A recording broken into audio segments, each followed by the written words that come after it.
Pastor Henrique Vieira humilha Marcos Feliciano, veja a seguir.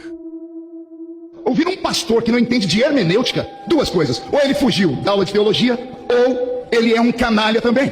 Porque vi falar que o pastor André Valadão, em um culto dentro de uma igreja, repito, em um culto dentro de uma igreja, ele não estava em discurso político, ele estava falando para os fiéis dele, executando aquilo que ele pensa, como se diz a própria palavra, citando um texto do dilúvio, mostrando que houve um tempo na terra em que Deus simplesmente desistiu da raça humana por causa dos seus erros, dos seus pecados, e enviou sobre a terra a destruição. Ele deixou claro que Deus não fará isso de novo, porque a graça chegou sobre nós. E então o que ele diz à sua plateia, ao seu povo: já que Deus não vai destruir a terra, vamos para cima. De que forma? Pregar o evangelho, anunciar que Jesus Cristo liberta as pessoas, e anunciar que pecado é pecado e ponto final. Não tem como as pessoas transigirem nesse assunto. Não se pode meter em assuntos de igreja, não se pode meter o bedelho onde não são convidados. Comunistas entendem de paredão, comunistas e socialistas entendem de distorcer a imagem das pessoas, de destruir aquilo que as pessoas falam, mas de culto e de igreja não entendem. Pastor André Valadão, o senhor tem o carinho da nação brasileira evangélica, dos católicos de família. Somos mais de 1 bilhão de cristãos de verdade ao redor do mundo, e todos nós sabemos o que diz a palavra do Senhor, a Bíblia Sagrada, a respeito do que é os atos. Eu não posso nem falar aqui porque posso ser processado. Prezado deputado Pastor Henrique, Vossa Excelência tem a palavra. Um deputado que acha tranquilo orar pedindo a Deus que quebre a mandíbula do Lula disse que eu não sou pastor e não tenho comunhão com Deus. Um deputado que subiu à tribuna com uma peruca debochando da vida de travestis e transexuais disse que eu não sou pastor.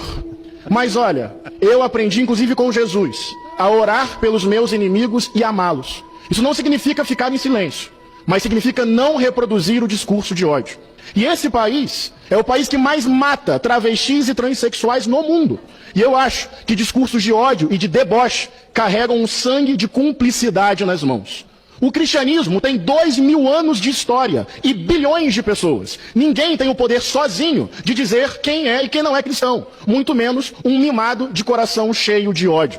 Na história do cristianismo, existiu um cristianismo das cruzadas, da Inquisição, da escravidão, do apartheid, das ditaduras e até discurso moral cristão apoiando o nazifascismo. E sim, no Brasil de hoje, tem pessoas que representam esse tipo de cristianismo da fogueira e do fuzil. Eu não. E milhares de cristãos não.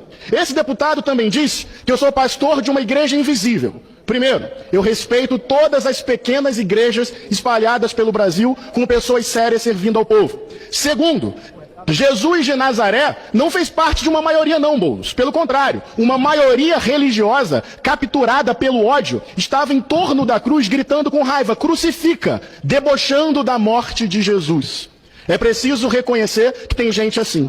Esse mesmo deputado se orgulha do seu caminhão de votos. Mas do que adianta ganhar o mundo inteiro e perder a própria alma? Do que adianta poder e votos e ter o caráter corrompido pelo ódio? Eu permaneço aqui, defendendo o Estado laico, respeitando todas as religiões e a não crença religiosa. Eu não quero transformar o parlamento uma extensão da minha igreja. Eu só quero ajudar a construir um país justo, solidário, fraterno e sem fome. E eu não estou sozinho. É importante dizer isso. Não em nosso nome o fanatismo religioso. Não em nosso nome o discurso de ódio e violência. Não em nosso nome o deboche diante do sofrimento humano. Não em nosso nome o cinismo e a hipocrisia. Não em nosso nome a glorificação da violência. Nós seguimos, nós resistimos, nós nos multiplicaremos com amor, coragem e humildade. Ninguém pode definir a fé que eu carrego no meu coração, que vem de São Francisco de Assis, Martin Luther King, das comunidades eclesiais de base. Sim, eu me inspiro em Jesus. Essa é a minha fé de amor.